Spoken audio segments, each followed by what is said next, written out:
what will happen at nighttime. Electrical failures. So overloading extension cords. I know a lot of time we have extension cords in our house, in our homes, and we overload it, put so many things on it. You don't want to overload your extension cord. If anything, get a new extension cord, plug the stuff somewhere else. You don't want to overload it because that's a big problem that can cause fire. Frayed wires, right? You see, you have a plug, and then if you can see the electrical wiring in it, and it's the it's opening, and you can see the electrical, the red, the green, yellow wiring in it, throw it out. It's not worth it. Just either throw it out and buy a new one because it's no longer good. The coating around it is used to protect to protect you and and it's an insulation, right? It's an insulation. So now when that insulation is gone, there's no protection, right? So at any time a spark of fire could come about as well. So you don't have to be cheap. Just throw it out and just buy a new one. You rather be safe than sorry, right? And I discussed the overheated chargers as well.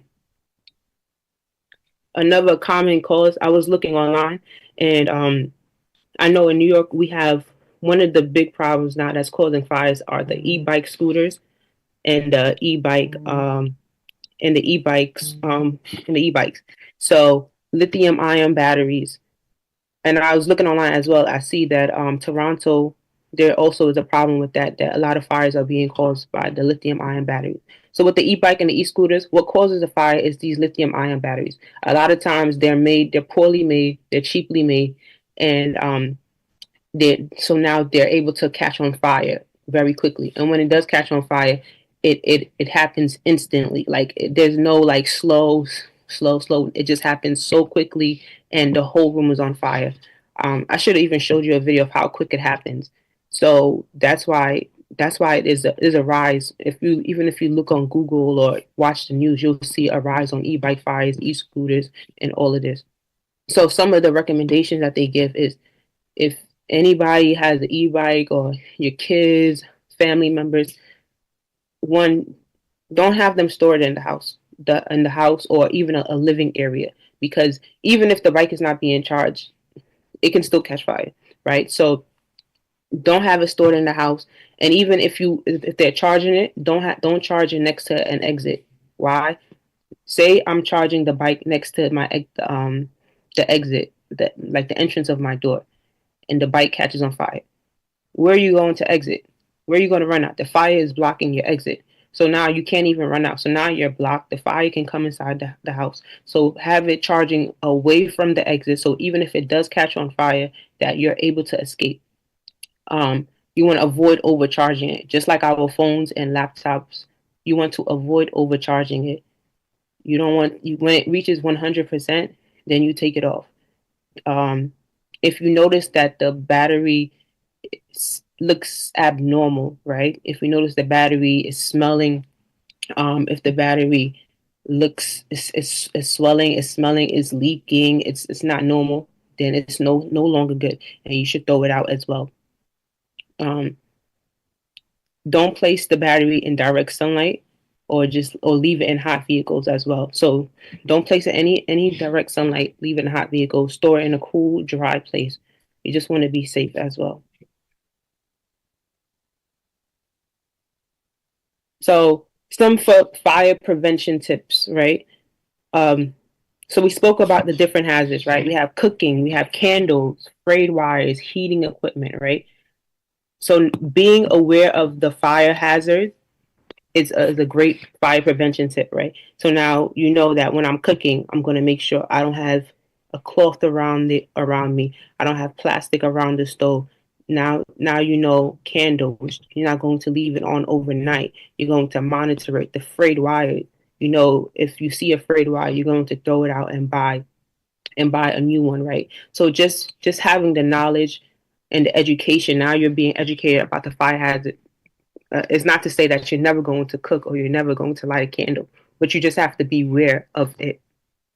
Beware of it, right? Smoke detectors. Okay, I don't know how many people have smoke detectors in their homes, or maybe you do have a smoke detector in your home. But when was the last time you tested it? Right? the smoke detector could have a low battery, or you might not have tested it in a long time. So now when it, in the case of a fire, it's not working. You have the smoke detector, but it doesn't work. So it doesn't serve a purpose. So you can go to hardware stores.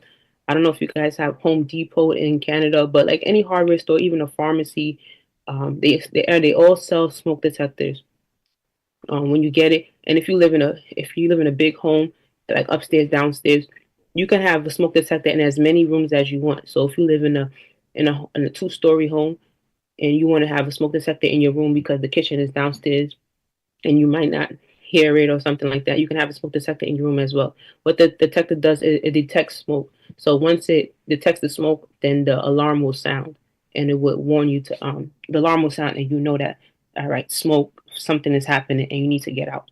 So smoke detector is very important. And with the smoke detector, I will also recommend, sometimes they have it together, a smoke detector and a carbon monoxide detector. Carbon monoxide is a gas, but you can't smell it. It's they call it the silent killer, because you can't smell it.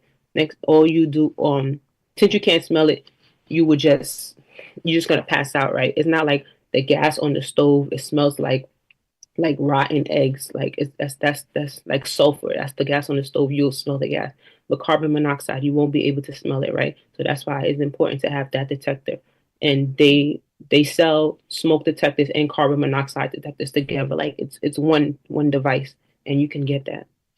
So if you're thinking to yourself, do I have a smoke detector, or I haven't tested my smoke detector in a long time, please, I advise you to go and test it. You can ask your children, your nephew, you can ask somebody to help you test it if you're unsure about testing it. All you have to do is literally a button on it, and you just press the button.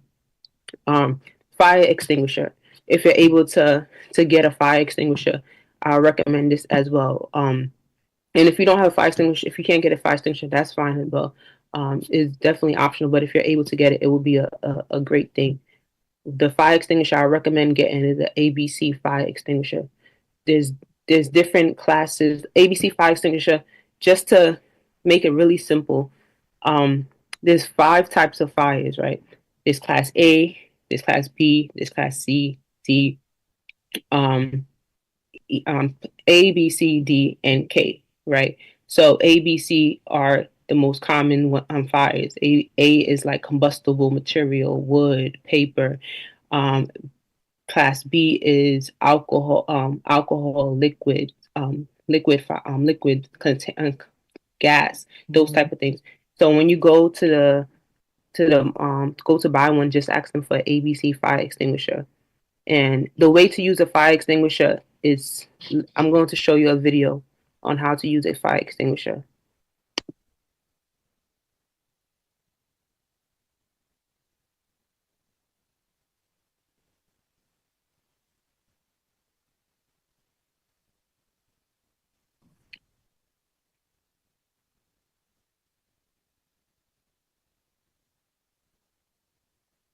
To operate a fire extinguisher, use the 4-step pass technique. Hold the pin at the top of the extinguisher. Aim the nozzle of the extinguisher at the base of the fire.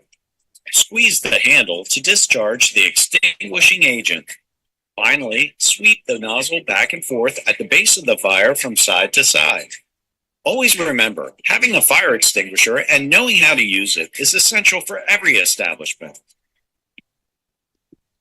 Extinguisher, use the 4. So the way that you use it is it's called pass, right? PASS, right? So the first thing, the P stands for pull, right? So you want to pull. Step technique. Pull the pin. So you want to pull the pin, right? There'll be a pin, so you pull it, right? And then the A stands for aim, right? So you want to aim it at the base of the fire, at the bottom. You see, he's aiming it at the bottom of the fire, at the base of it. C, you want to squeeze, right? Squeeze the handle to discharge. And S, you want to sweep it, all right? You want to sweep the nozzle from side to side. That is how you would You want to sweep the nozzle from side to side.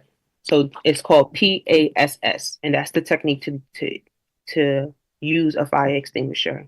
Remember, it has a pin.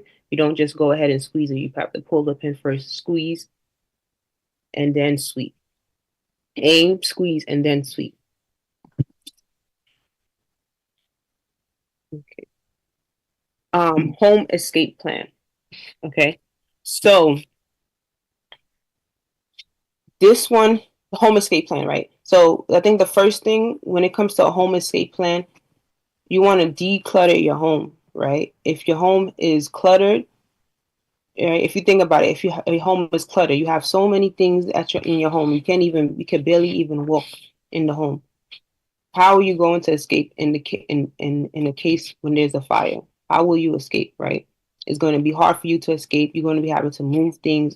So what we do to prevent that, declutter your home, right? It also helps firefighters, right? One, when people are running out, we're coming in to the fire, right? And we already can't see. So the visual is low, right? You can't see, it's dark, it's smoky, right? So now we have another problem if a home is cluttered. Now we can't even get through, we can't crawl. Now it makes our job even harder when the home is cluttered. To the point that when we go to a home that's cluttered, we write it in our system so that we know, all right, this home is cluttered. So just to be careful. Like it's a danger point for us. So, and sometimes a lot of people, they'll they may have a back door, and then they'll put things against the back door and block it, right? But now you're preventing yourself from escaping in the case of anything. So don't block any exits, don't block any stairways, don't block any doors, and even in the house, like make sure there's a clear path so people can go and come in the case of a fire. Know the exits in your building or your home. Especially if you live in an apartment building, you most of the times they have like two stairways. So know in the event that there is a fire and you can't access one of the staircases, know where the other exit is at so that you can use that one. And never use the elevator in the case of a fire. You would never want to use the elevator because you don't know where the fire is. Smoke can come in to the elevator. It could get stuck and that smoke is filled in the elevator and then you have nowhere to go. So just use the stairs. And earlier I showed you that there was a fire started by a 3-year-old. Childproof your home. So if you have kids, if you have grandchildren and they come over, please make sure you childproof your home. Like on the side, you see there's knob covers. So imagine if this mom had knob covers on her stove. 13 people would have been saved, would have not have died, wouldn't have perished. So just knob covers, outlets, right? They have the plug outlets. You can put the plugs in so the kids can't play with it. If there's any hanging wires, right? And we all know it's not difficult to see like the hazards, right? So just make sure that you childproof the home because kids, they'll go and touch anything. They don't know danger. Okay, they don't have no a fear or sense of danger. They'll just go and do it and they don't understand the consequences of what they're doing. So just it's up to you as the adult who knows, who has the knowledge, who has the sense to make sure that everything is safe for them and also watching them as well. Because it could be childproof, but then some kids may find a way to even take it off. So you just want to be careful with that. So now, what happens? Say there is a fire, right? In the house, right? There is a fire. How do we respond, right? What do we do, right? So I think the first thing you want to do is you want to make sure you're safe, right? Get outside quickly and call 911. Don't call 911 in the house. Get outside and then you call 911, right? Because you want to be safe. When you do go outside, close the door behind you. Just like with the fire that I showed you, the mother didn't close the door behind her. She probably was in a panic. She probably didn't know, but she didn't close the door behind her, and she lived in an apartment building. So if you leave your door open in an apartment building, what happens? The fire came out the apartment and it went up the stairs, and everybody that was trying to come downstairs could not come downstairs. So especially living in an apartment building, you want to close the door. If you live in a house and the fire started in your bedroom, you want to close the door and then leave, because what happens when you close the door, you buy time, right? The fire is able to, yes, the fire can go past the door and burn the door, but it will save time. Like it won't go as quickly, and it will give time for the firefighters to come. It can probably hold the fire off for like 3 minutes, 4 minutes, however long it can hold it. But by that time, the firefighters would have come and would be able to put water on it. But if you leave the door open, in a matter of seconds, the fire is going to spread, the fire and the smoke. So always, always, always close the door. And you want to alert others, right? Is if you live in a house, apartment building, as you're running out, you yell fire, fire, like you hear on the TV, you yell fire, fire. If I hear fire, fire, and I'm in my apartment, I'm gonna run out, right? So don't just leave by yourself. Like make sure you're yelling. You don't have to go and save anyone if you don't want to or anything. But I would say just you get out quickly so you can call 911. That we'll be able to get the most help by doing that. Um, in school, kids learn stop, drop, and roll. Right. A lot of times you hear stop, drop, and roll. Right. It means that in the case of the fire, you want to stop, you want to drop, and you want to roll. The reason why they say that is because heat rises at the ceiling. If there's a fire, the heat is going to be the highest at the ceiling, and the smoke is going to be highest at the top. The lower you are to the ground, the more oxygen it is, the more easier it is to breathe. So if there is a fire and you have to get out, you want to crawl. You want to go get as low as you can, and then exit, right? Because if you stand up and you're breathing in the smoke is the highest there. There's smoke at the bottom, but it's not as much. You'll be able to breathe. It's a big difference. In the academy, we went through that. We went through the top and the low, and it's a very, very big difference. So you just want to be mindful of that. So a saying that people use to remember that is stop, drop, and roll. Right? Stop what you're doing, you drop to the ground, and you don't have to roll, but you crawl, right? You get really low. Um, and what if you're in a room, right? So now you're not able to escape, but you're in a room. You're not able to escape because you're in a room with smoke, heat, or flames that's blocking your exit, right? So I'm in my bedroom and I open my door, and then there's fire. Fire meets me at my door. Smoke meets me at my door, and I can't go anywhere. Like if I go, then that means I'm just running through the fire, and I don't want to do that, right? What you can do is you stay in the room and you close the door, right? Remember I told you that if you that closing the door will stop the fire for a couple of seconds and a couple of minutes until the firefighters get there. All right. So you will stay in the room and you will close the door. Right. Call 911 immediately. Call 911. And if you're able to, if there's, I don't know, you may have water in your room, or if you don't, but you will put a wet towel under the door. Right. Put a wet towel under the door to stop the smoke from coming in. Okay. To stop the smoke from coming in, you call 911. If you have a window and there's a fire escape out on the window, you can go there. You can stay at the window, wave your hand. So when the fire trucks come, they can see where that somebody's in there. They need to get inside, and they will come in and come and rescue you. But you have to know. You have to know when to stay in place and when to leave. Okay. Um. So my next thing is going to be a scenario, and I would like for people, if you people to talk back and answer it. So it says you're cooking dinner when a grease fire starts on the stove. Flames are rising in this. Flames are rising and the fire is spreading quickly. What should you do first?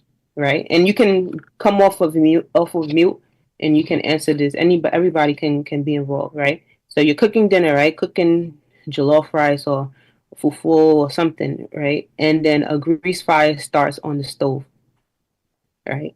What flames are rising and the fire is spreading quickly. What should you do first? So we should cover the lid. Yes, right. You should use the lid to cover it. And then what should you avoid doing?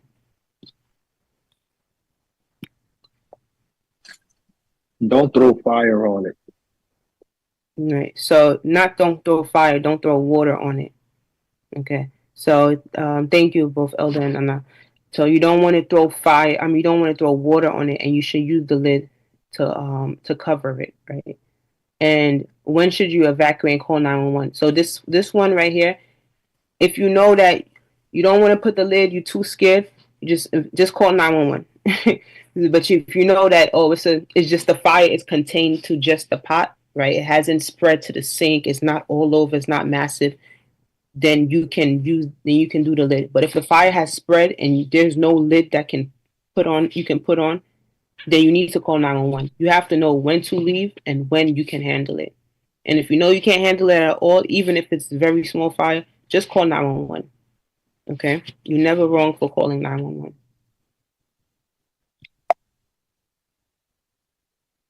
Okay. So the next scenario, right? You're watching TV when you notice smoke and sparks coming from the wall outlet behind the TV. What should you do first, right? So I'm watching TV and now there's sparks going from the wall outlet. There's not a fire yet, but sometimes you see sparks. What would you do now that you have the knowledge? What would you do first?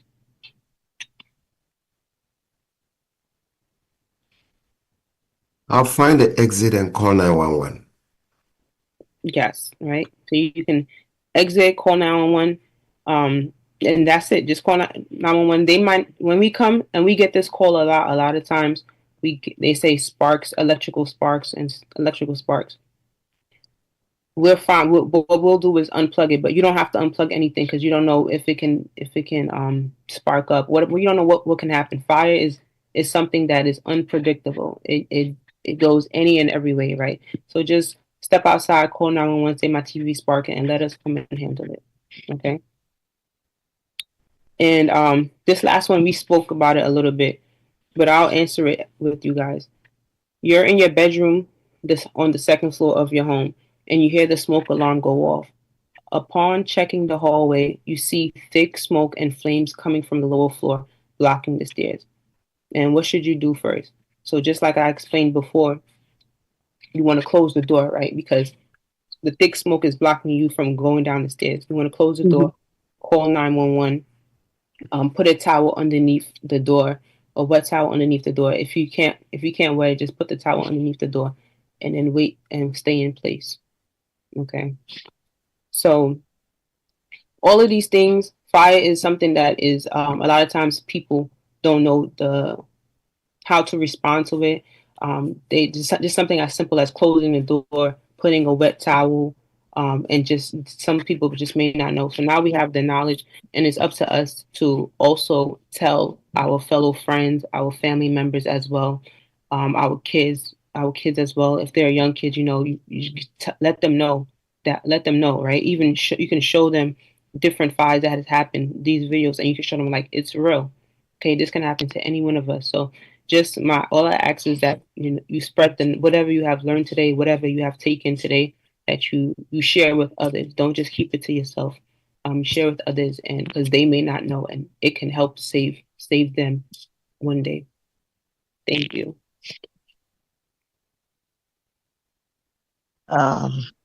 Thank you, Jennifer. Thank you too. No problem. It's now time for questions, right? Yes. Good. Thank you.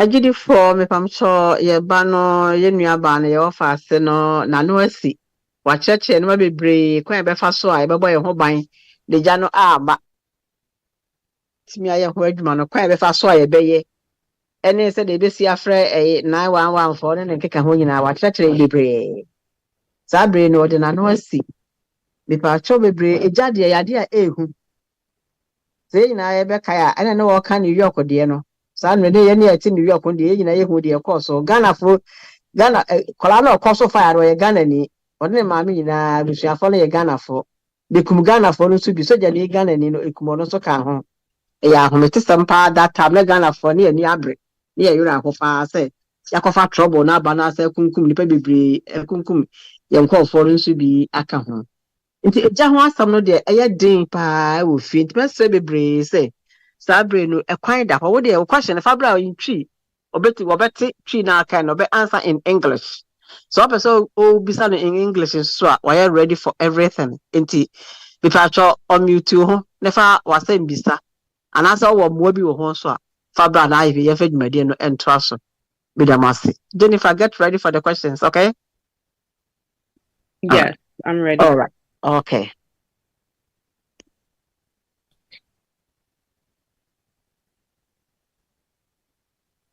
Yeah. Jennifer, me pacho me yefe me cat me kasa free New York. Okay. Na ye nim say si jano say de wo kire ni. E jano fiti ase sa ye mpe ayi te say me fan say blanket na say lele bi fan kata so say de be ya em spread na e do to etimi dum no. Na won say etima so yenso ya na adwen say kofa kata so ye kura ye jano so ntuma nim na ade no say blanket you say de na ahye.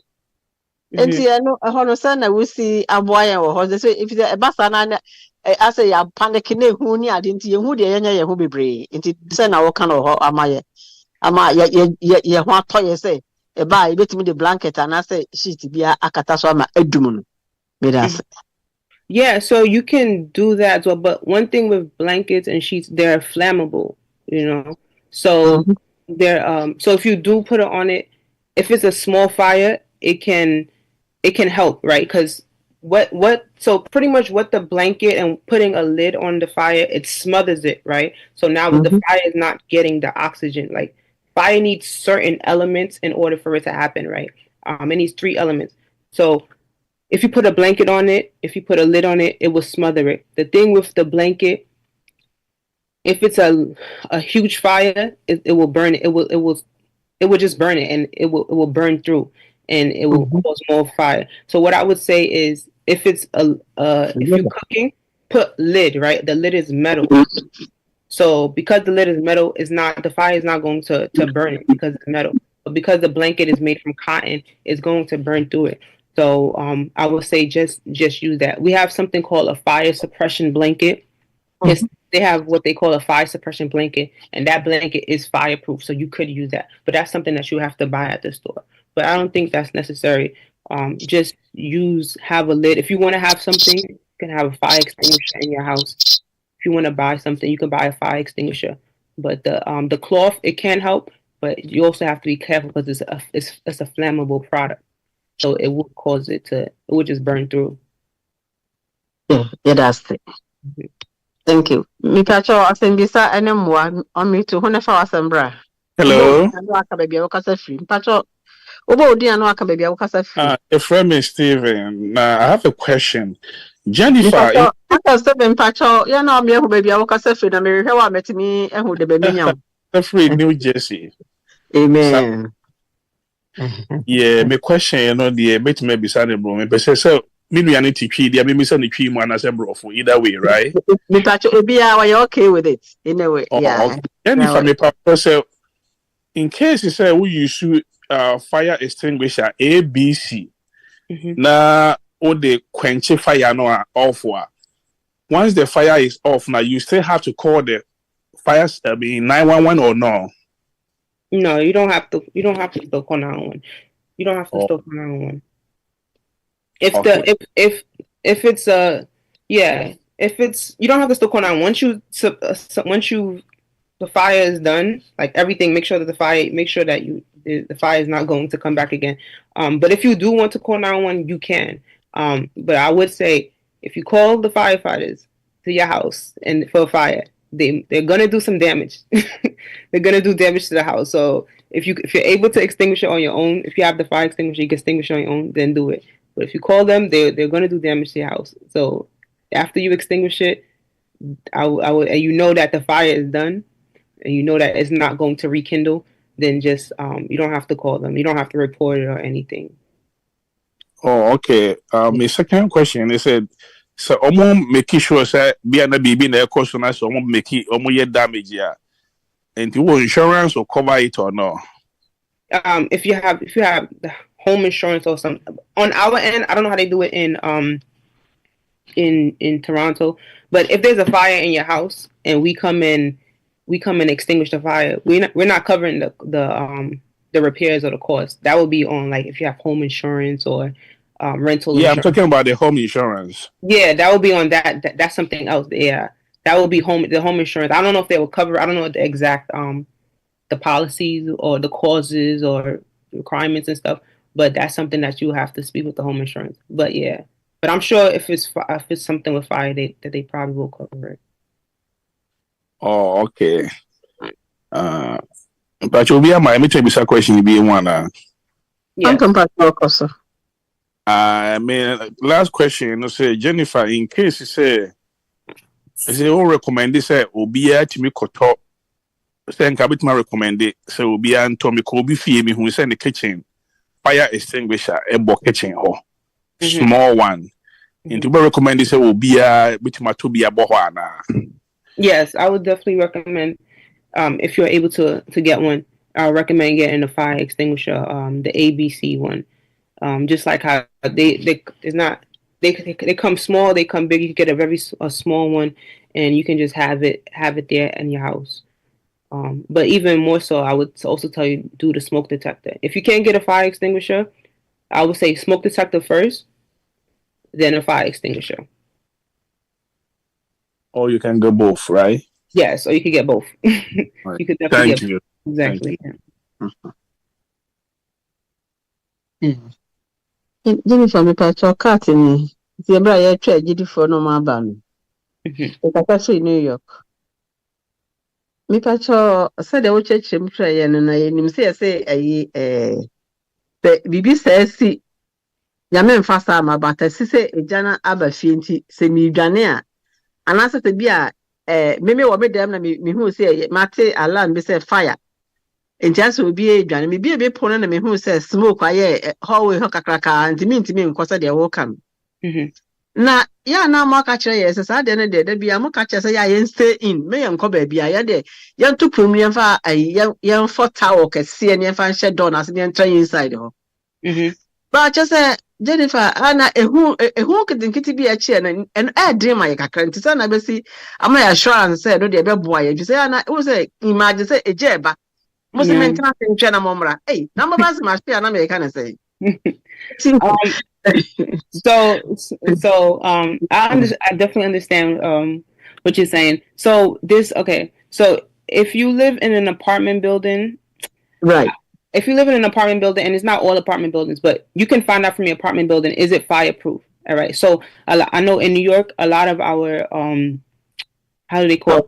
The government houses? A lot of the government houses are fireproof, right? So some of the apartment buildings are fireproof. That's the new ones. Yeah, but I would if you can just ask the superintendent or whomever like what kind of building it is, right? So because the building is fireproof, and even so with the fire that I showed you, I think the second one I didn't show you the video, but I spoke about it. That building was fireproof.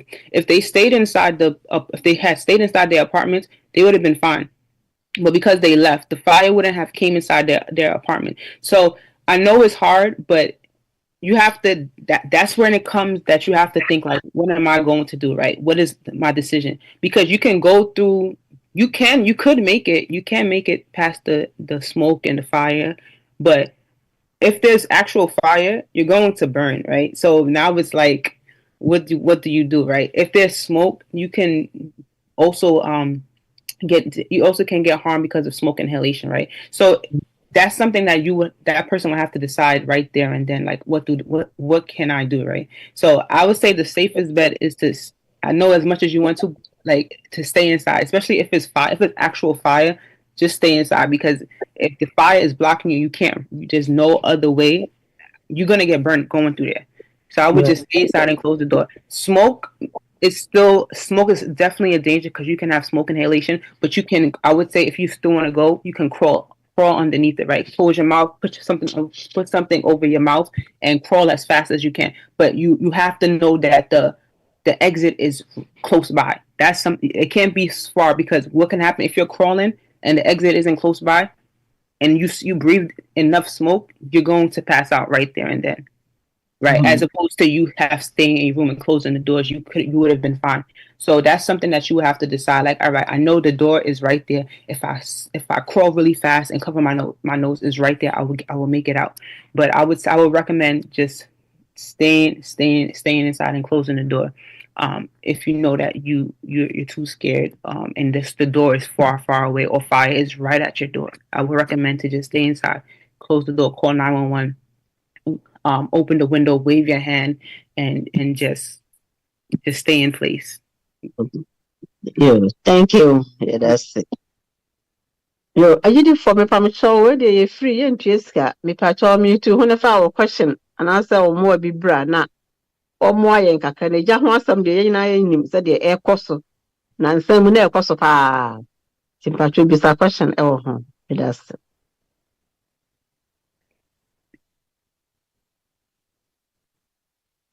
Jenny Eladan from Toronto, Canada. The question are you two. One, with phone charging, would you advise to say you're charging phone, you stay around, and now say it's possible say you can leave it unattended with the assurance to say maybe it can be done within possible short term? That's my first question. Okay. So with the phone chargers, the only thing I say is don't sleep with it. Don't, like, sometimes some people may, and I do this sometimes as well. I have, it's a bad habit, but you charge your phone and you leave your phone on the bed and you're charging your phone and you're sleeping. So you're sleeping for 7-8 hours, right? So I wouldn't recommend that. But say you're at home, you're watching TV and you're charging your phone. Or you're in the bedroom, your phone's charging in the living room or something, but you're up, you're around. That is fine, because even if you see something, you smell something, you're up and you're alert, and you'll be able to unplug it or take it out. But if you're sleeping, you No. yeah, what's gonna meet you is the fire. You're not going to be able to stop it. So that one I would say we should stop from doing you should that. stop doing that. And when you're charging your phone, it shouldn't take a long time to charge your phone. So I would say with the chargers, like, buy the chargers that are good from like reputable companies. Like if you bought your phone from Samsung, buy the charger from Samsung. A lot of times we buy the chargers from like the cheap places like China, Amazon, AliExpress, and those chargers, they're not really built properly and they may overheat faster because they don't use the proper components. So just buy from, like, what they say, reputable companies. So like if you bought your phone from Apple, just buy an Apple charger. From Samsung, buy a Samsung charger. Thank you. Mm-hmm. Second question is about carbon monoxide. Mm-hmm. We have been advised to get a carbon monoxide or smoke detector. Yes. Assuming that you don't have, how would you be able to detect carbon monoxide, and where in the house does it most of the time emit? Yeah, you can't detect carbon monoxide if you don't have a detector, because carbon monoxide is an odorless gas, right? You can't smell it, you can't see it, you can't see it, right? So that's why it's called the silent killer, right? Carbon monoxide, you cannot smell it. If I don't know if you watch movies, sometimes like a lot of times the carbon monoxide, like say somebody parks their car in the garage and they leave the car running, stuff like that, it may come from that. The gas line, right? But it's undetectable. You can't detect it. So that's why you must have a detector, right? Even if you have like a dryer, a washing machine, a dryer that emits some type of that may emit carbon monoxide. So you must have a carbon monoxide. That's the only way that you can detect carbon monoxide in the house. It's not like smoke. Smoke, if you don't have a smoke detector, you can smell. You'll smell like something smells like smoke. Carbon monoxide, it'll hit you and you passed out. Thank you. In an average home, how many would you recommend, and where should we place them? In the average home, I would say one, right? It's like a one. If you live in a one floor, I would say one, and place it by the kitchen, right near the kitchen, near the hallway. So when the smoke does hit, it will be able to sound it. Now, if you have multiple levels in your home, say 2 or 3, then you'll be able to. I would say having one on each floor will be good as well. Thank you.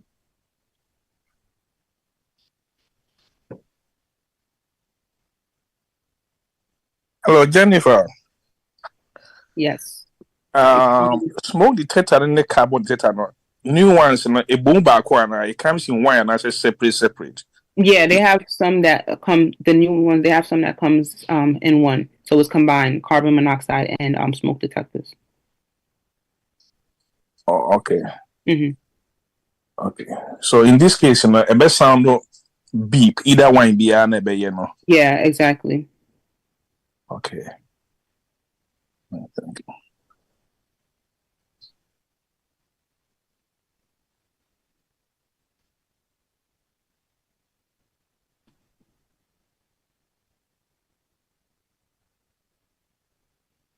The other Mumfa question is Mumfa Brana. Ija was some neding pa no more. Yeah.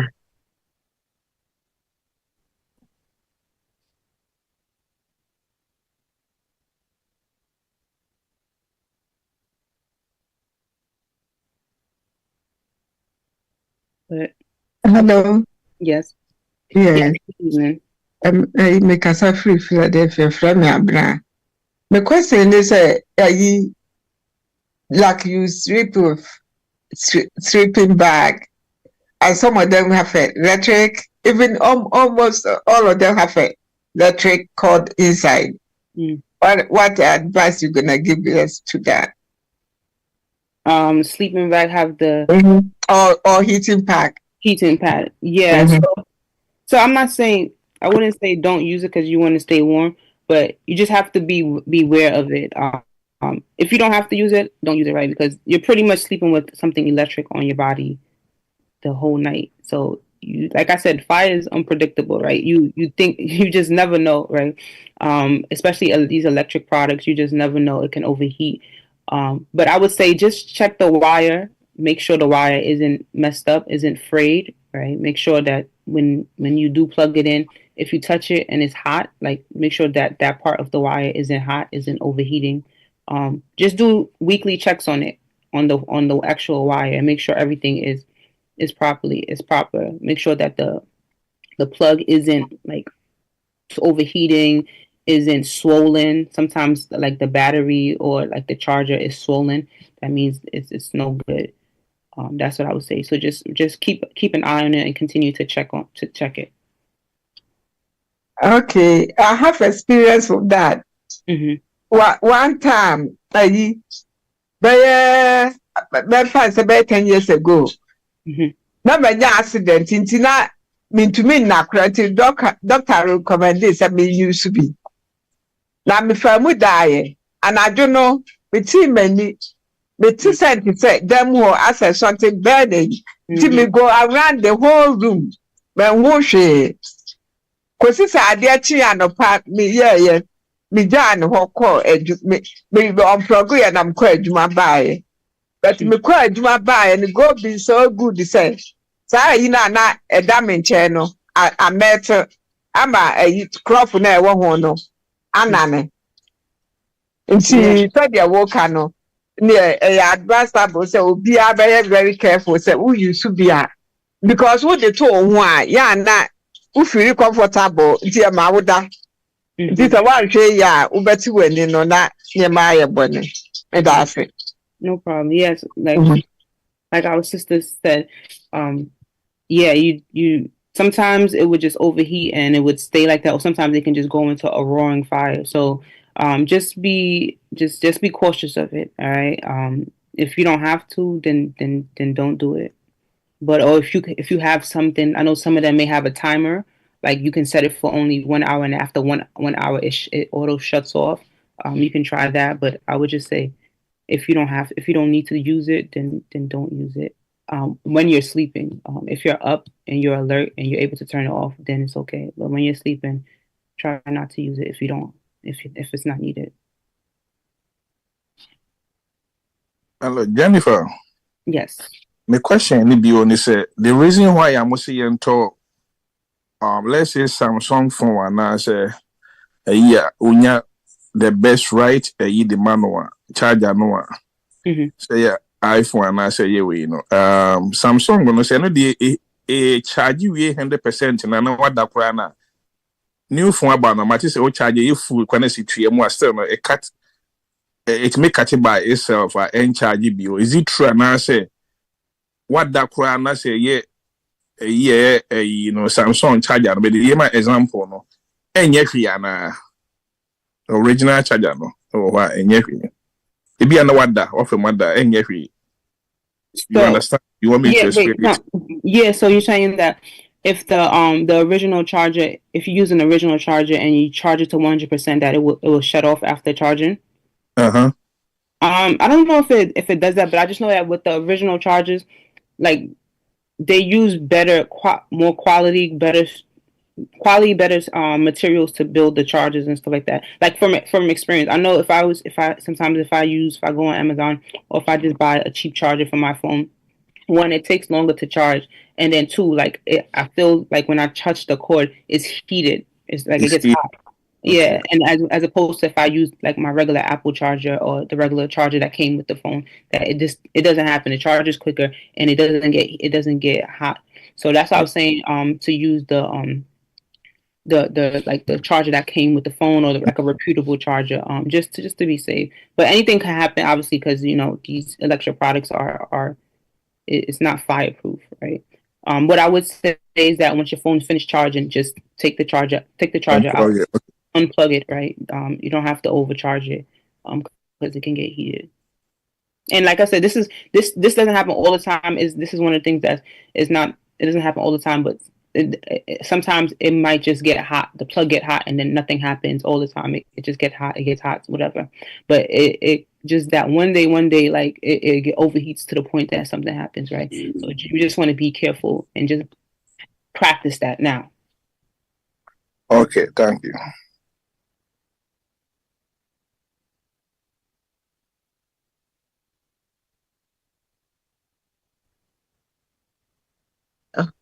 Jennifer, cut. Hello? Go ahead. Me pacho me di Helena me kasefe UK. Me pacho me pese me bisa say extension board no ye car. How many months and after how many years now was say you changing no? Me that's it. Mm-hmm. So when you buy the power surge, like, so anytime you see that you buy what they call like a power surge, right? The one that it's the block and then you can press the switch on it.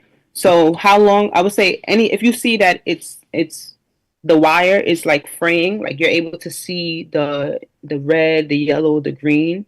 If you see that, then you have to throw it away. But I wouldn't say there's a specific timeline here. If it's something that's from the 80s, the 90s, I would just throw that away. It's too long. But like if it's the wire, you see the wire fraying, then I would say throw it away. But buy what they call like the power surge.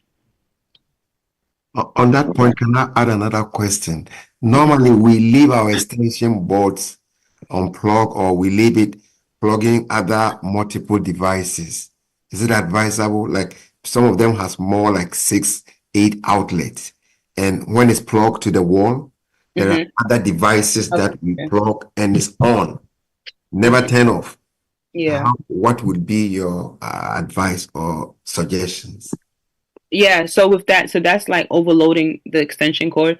For me, like although they have like some of them may have like 8 plugs, 7 plugs, like I never fill it up. Like I that's just me. I don't feel comfortable with filling it up with every plug. So I would say at least for me, I do every other. So just so I won't be overloading it, right? Because you don't want to overload the extension cord. And then if you're not using something, turn it off, right? You could take the plug out, you could turn it off, and remove it from the outlet as well. But as for me, my reference, although they may have 8 or 7, I don't use every plug because you don't want to overload it.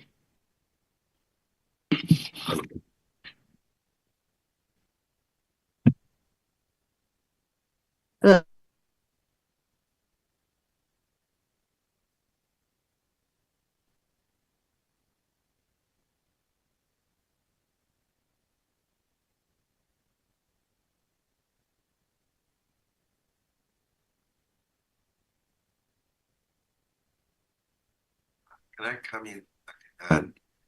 Yeah. In calling. Hello. Okay, go ahead. Yo. Pacho Kasao Etio.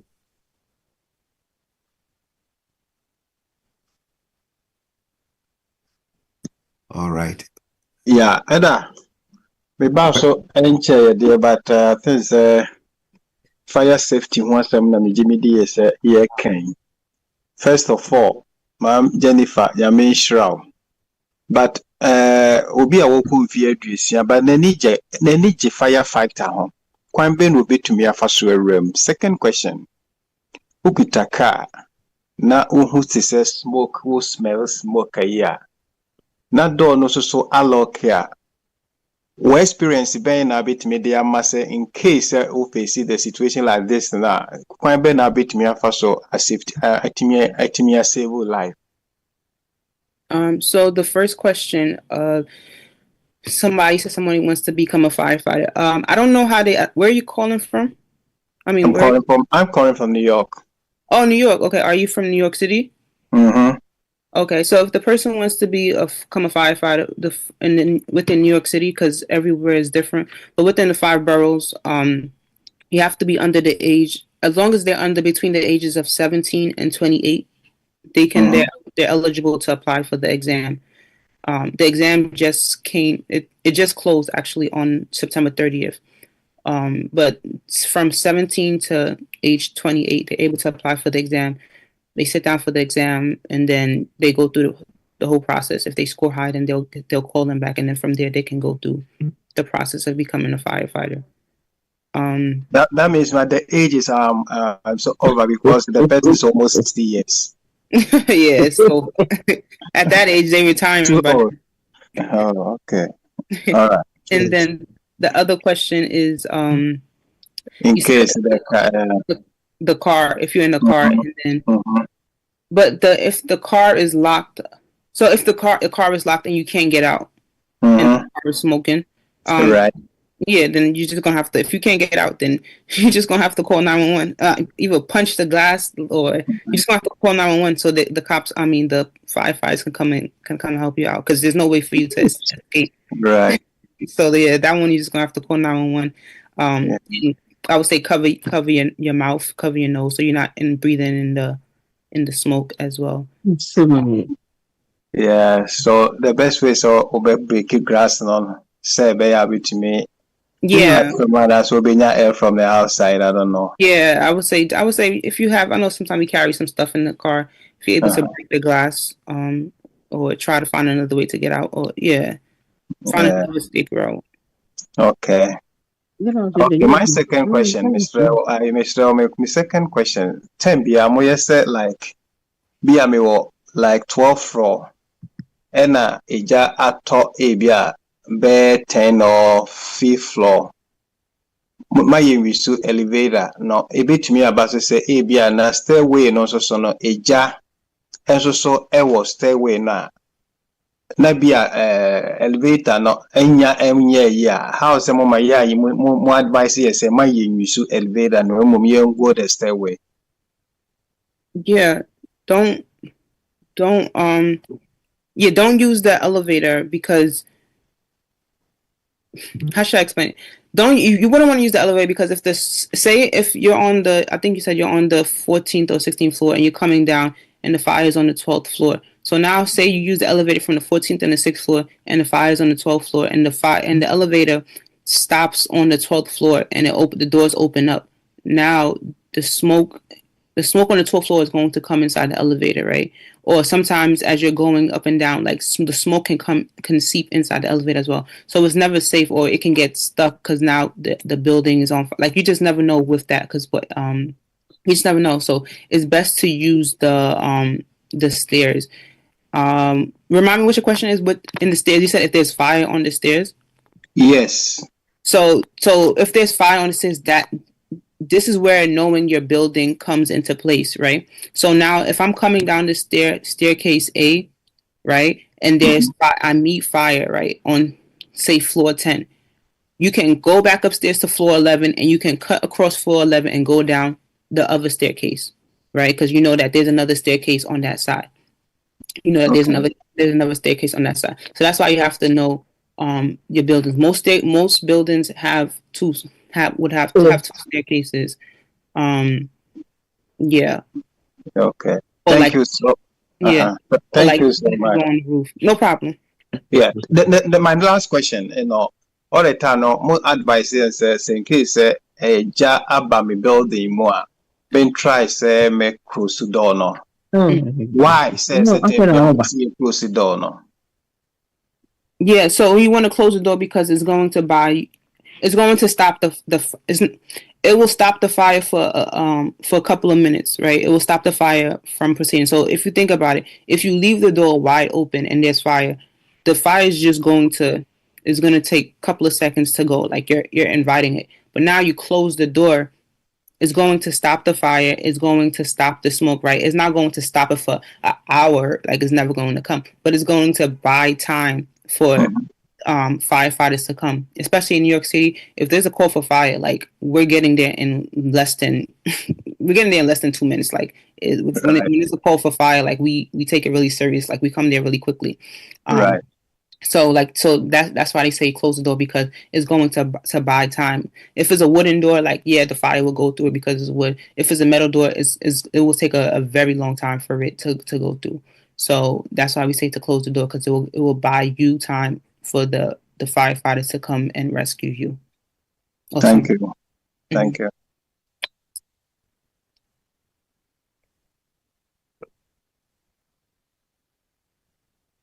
Uncle Dan from Toronto. In calling in case of there's a fire, what's the best way we have to express ourselves depending upon the situation? Calling 911? Yes, calling 911. Oh, you just call them and say there's a fire. That's it. As simple as that. That's it. As simple as that. Like as simple as that. You don't have to know no long thing. Like people are calling 911 in emergencies in their worst state. So they're not looking for any elaborate, long-winded thing. There's a fire. So they'll ask you they'll direct you. They'll ask you the question that they need to know. They'll ask you your address, who's there. Like they'll ask you the questions, and all you just say is there's a fire, and then they'll ask you what they need to know in order for you, in order to get the firefighters there. So you don't even have to say much. There's a fire. That's it.